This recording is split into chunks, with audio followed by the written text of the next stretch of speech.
Okay, the photograph that Marina Oswald took of Lee Harvey Oswald that I gave you yesterday at their Neely apartment, and I want to reemphasize that they lived in a couple, three different places prior to them separating. And they were together right now. The relationship wasn't great, but they were together. And Lee asked her to take this picture, or pictures of him, which she did. We talked about that whole thing. And then the pictures came into view. Now, before the period's over, I'll kind of go off script and tell you a little bit more about what happened after the picture was taken and that type of thing. But we'll move on from here.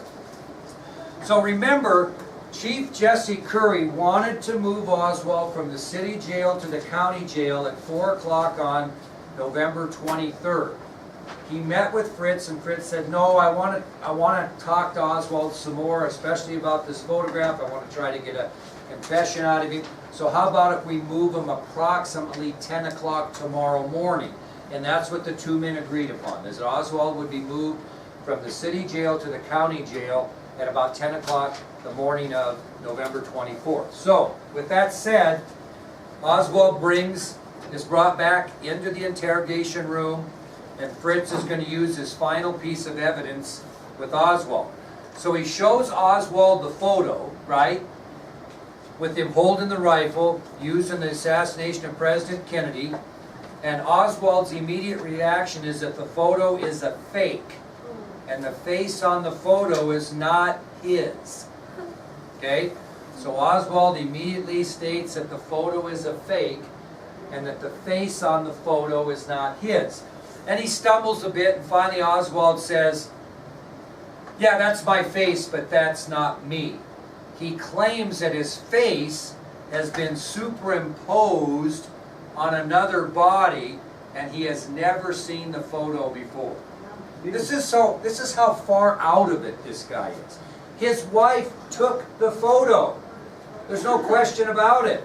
It's not. He first says, you know, that's a fake, that's not my face. And then he says, well, yeah, that's my face, but that's not me. And he claims that someone had superimposed his face over another body. Now, that might not seem really that weird to you in today's photography, but in those days, well, it wasn't, I'm sure they had it in some fashion, but it wasn't something anybody could do. Not that good. No, Not that quick. and that quick. And so it's just, kids now think, well, gee, that wouldn't be that tough. We have Photoshop. Well, they didn't have Photoshop in those days. So it was very, very bizarre. Well, when Oswald says that, Fritz has simply come to the conclusion that he's in total denial, despite all of this evidence against him, in both the murder of Tippit and Kennedy. And I mean, the murder of Tippit is ironclad. There's no question that he did that. None. Zero. So Fritz just comes to the conclusion, this guy is in total denial, taking back to his jail cell and preparing to transfer the next morning to the county jail. I mean, we'll just go to trial and see what happens here. He never did get this confession. Well, the next morning, Oswald's brought down to Captain Fritz's office one more time. I won't go into the gross details, but he gives it one last shot. Same thing. And so, while he's meeting with Oswald, he informs him that it's gotten a little chilly and wonders if he wants to wear a sweater to the transfer. I mean, he's being kind to him. He just says, you know, Lee, it's getting kind of chilly. You want to wear a sweater while we transfer you? Oswald agrees. Some of his clothes are brought down to Captain Fritz's office, where he picks out a black sweater to wear during the transfer. Okay, he picks a black sweater to wear. Now, people's emotions about this guy shooting the president are kind of high. People like President Kennedy for the most part. Dallas, if they didn't like the president, was certainly embarrassed that the president was killed in their city. And so Oswald's not a popular man. And so for safety reasons, they're going to move Oswald from the city jail to the county jail by armored car. Okay, they're going to move him by armored car so that he's safe.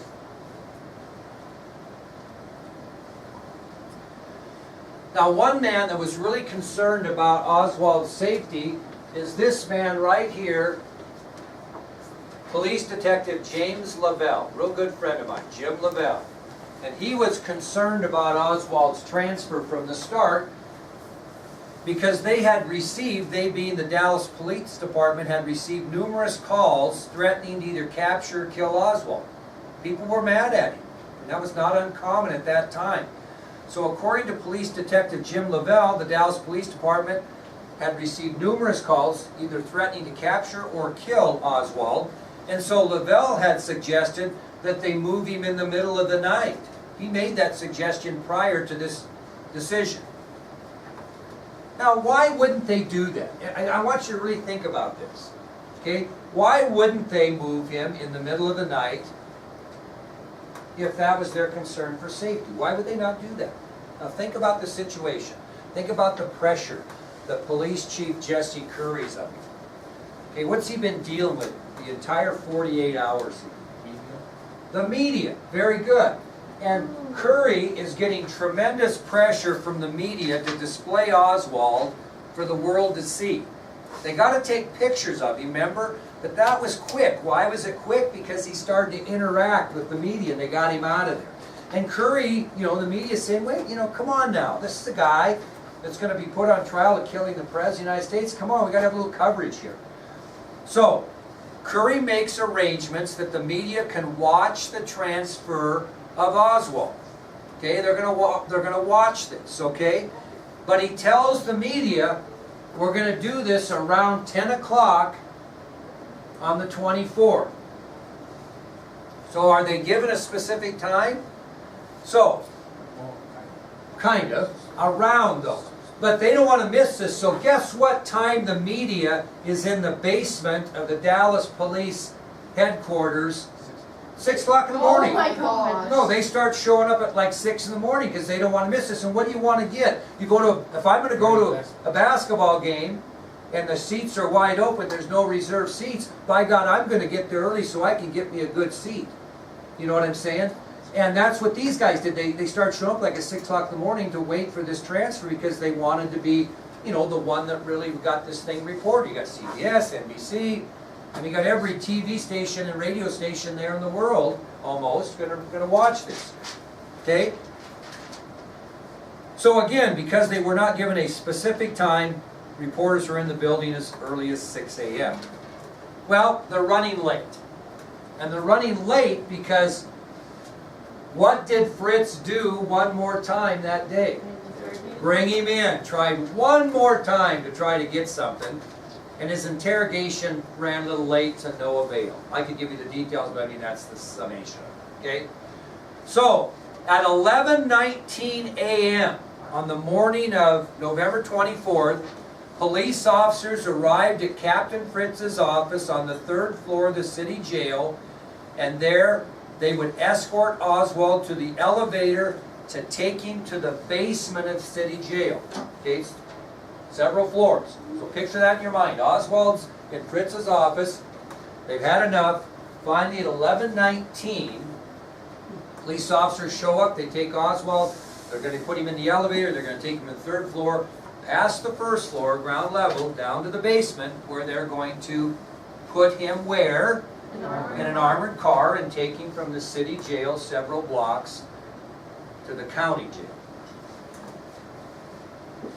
Well, at 11:21 a.m., Detective Jim LaBelle, my good friend, was ordered by Captain Fritz to handcuff himself to Oswald for the transfer. So it'll be Jim LaBelle that will be handcuffed to Oswald as they transfer him from the city jail to the county jail via armored car. And at 11:21, LaBelle handcuffs himself. Now, don't write this down. Jim is a good friend of mine. He was 43 years old in 1963. He's 97 and still living. He also survived Pearl Harbor. Yeah, so he still travels at 97 all over and talks either about the Kennedy assassination or his experiences at Pearl Harbor. Pretty cool. Really a good guy. We used to have him talk to him on the phone, but honestly, he just can't do it. I mean, he's 97, going to be 98 years old here in August. And he just doesn't do that anymore. I used to have him sign pictures for you, and unfortunately, I'm sorry, it's just too difficult for him to sign pictures. Okay? Yeah. He would do it. He used to do it all the time, but it's just, I mean, 97, his life is different than it used to be. Now, this, I don't want you to write this down, I want you to listen. According to Jim LaBelle, Oswald was very cordial. He asked to put on this black sweater prior to leaving his cell. They allowed him to do so. As he was escorting Oswald, LaBelle stated to him, quote, "Lee, if anyone shoots at you, I hope they were as good a shot as you were." Just kind of joking with him, okay? Oswald chuckled and told LaBelle, "No one's going to take a shot at me. Quit being so melodramatic." I mean, they were just kind of joking. Well, then Oswald kind of got serious, or excuse me, LaBelle kind of got serious, and he reminded Oswald that if someone does shoot at you, because it crossed his mind, he says, "This is what you're going to do." And Oswald said, "I'll just follow you." And LaBelle responded by saying, "Well, if you follow me, in that case, you'll be on the ground." So he's basically telling, if anything comes up, we're hitting the ground. That's what. But I mean, they had talked about it. Well, the elevator reaches the basement. The area is just full of reporters and media personnel. They've been there since 6 o'clock in the morning. And this transfer is going to be broadcast all over the country on live television. Everybody that's watching TV will see this transfer. That's the idea behind it. That's what Jesse Curry promised them. That's what they wanted. Everyone to see this guy. So this is going to be broadcast live on television, okay? Across the country. Now they have a little snag. The armored car that was supposed to take Oswald from the city jail to the county jail was being pulled out of the ramp. Now I got to explain this to you, but they had to back this vehicle. Here's ground level, they're in the basement, they have a ramp. So they're backing this armored car down into the basement so Oswald could get in it. Well, as they're backing it down, there was a great big air conditioning duct, if you ever seen those that stick outside, and they caught on it. They couldn't get the armored car down there. Okay? So the armored car that was supposed to take Oswald from the city jail to the county jail was being pulled out of the ramp that was leading to the basement, and they were going to replace it with Captain Fritz's personal unmarked car. So they're pulling out the armored car. They're going to use it as a decoy now, which is really kind of a good move. And they're going to back in Fritz's personal unmarked police car, and that's what they're going to transfer Oswald in. I just want you to listen to this. As Oswald moves past reporters towards this waiting car, which has not really got into position yet, I'll talk about that in a minute, a man suddenly passes between a newsman and a detective at the edge of the crowd. He extends his right hand holding a .38 caliber revolver. He steps quickly forward towards Oswald and fires a single shot into Oswald's abdomen on live television. Everybody in the country sees it. And you'll see the video of this, okay?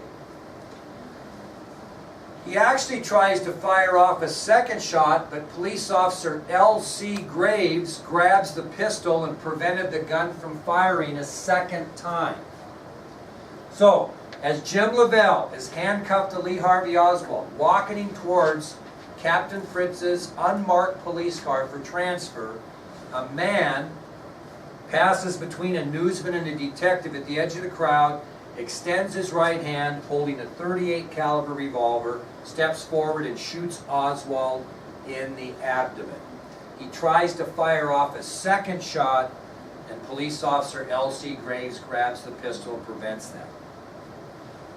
Oswald is shot in the stomach about 2 inches above and to the left of the navel.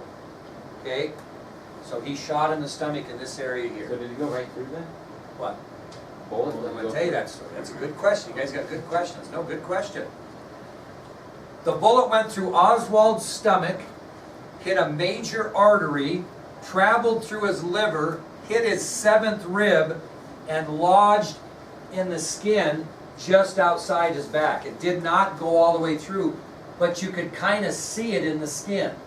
Okay? Now write down what you wanted, whatever. The bullet went through Oswald's stomach, hit a major artery. That's going to be an issue. Traveled through his liver, hit the 7th rib, and lodged in his skin on the other side of his body. Did not go through, luckily for who? No, the other one, Jim LaBelle. Because if it would have gone through, it would have hit him too. But it hit enough stuff on the way through that didn't make it all the way through. Okay? Now the personal car of Captain Fritz had not made it all the way down yet. So now they're going to pull it out. What are they going to back in next? An ambulance. Now I want to make a point here. I hope this makes sense. So here comes Oswald and LaBelle. The armored car is out of the ramp. Here comes Elsie Graves' car, back down. If it gets into position, this guy that shoots him can't get close enough to shoot him. Does that make sense? But the car is still moving, and Oswald's in this area, and this guy goes behind the car and shoots Oswald. Just another weird thing in history. If they wait until the car gets all the way down before they start moving Oswald towards the car, this guy can't get the shot. He had to shoot over the top of the hood from probably Brian to me or more. And who knows what happens or if he takes the shot. But the vehicle hasn't gotten there, so he's behind the car as it's coming down at point blank range. Okay? Now, the personal car of Captain Fritz is pulled out, and it's replaced by an ambulance, and Oswald is loaded into the ambulance, and guess where he's rushed to? Parkland Hospital. Hey, by the way, all of this is seen again on live television. Everybody in the country sees this that's watching TV, and I'll tell you there's a lot that we're doing now. Well, minutes after this, an unconscious Oswald arrives at Parkland Hospital. He's unconscious when he arrives. Now, according to Dr. McClellan, and some of these names will ring a bell, according to Dr. McClellan, who assisted in the Kennedy treatment, Oswald was, quote, as white as a sheet of paper. Oswald was accompanied into the operating room by police detective L.C. Graves, and he stayed right next to Oswald the entire time. Why? Nope. Nope. No, L.C. Graves wasn't handcuffed to him. LaBelle was. Was that other guy still handcuffed to him? No, they took the handcuffs off when they stuck him in the ambulance. But why did L.C. Graves stay at his side the whole time they worked up? He was, but why? Why did what? They were first cousins. No. Yep, that's it. I know. What are they hoping to get? A bedside confession. So he is assigned to him in case Oswald wants to give a, quote, bedside confession, which he did not. Maybe he really didn't do it. So, at Parkland Hospital, Oswald was treated in the same vicinity where President Kennedy was pronounced dead just 48 hours earlier. It has been insinuated that as Oswald was pushed towards Trauma 1, nurses redirected him to Trauma 2. They did not want him to be treated in the same room that Kennedy had been treated in 48 hours earlier. So he is treated in Trauma 2. These names sound familiar. Dr. Ron Jones, Dr. Malcolm Perry, Dr. Robert McClellan operate on Oswald for more than an hour in Trauma Room 2. He was administered 16 pints of blood. How many pints of blood you got in your body? 28. Oh, I don't think. I think it's 28, isn't it? I don't think. We're going to look that up. So he had no blood in his body. No. It's 64. I don't know how that works. Yes. I have no idea. I'd be like, How many pints of blood are in a human body? Okay, I found this on the web for how many pints of blood are in the human body.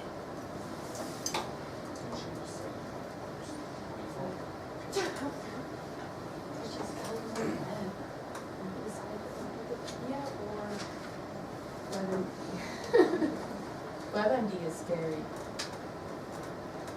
think that my cold is like, Dude, I had a headache. Blood accounts for approximately 7% of a body's weight. okay. Let's say. So- 150. 11.7 pints is the average. But he got 16? He was, well, because he lost and gained, lost, he bleeding out.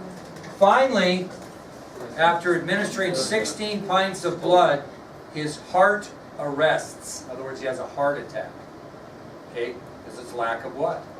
What? Blood to the heart. Okay? So after they administered 16 pints of blood here or there, not all at once, obviously, but over the fact of that hour, they gave him 16 pints of blood, which was probably running in as about, or running out about as fast as it was running in. His heart arrests. Dr. Perry opens up his chest and began open cardiac massage. I don't know if you know what that means, Oh, but that's when they touch the heart, they right? actually massage the heart to try to get it to respond. Baby hearts, you gotta go like And Dr. Perry did that. But Dr. Perry gave open heart massage. Now, at this time, this is kind of interesting. At this time, Jim LaBelle, remember, Jim LaBelle was handcuffed to him. He also went to the hospital.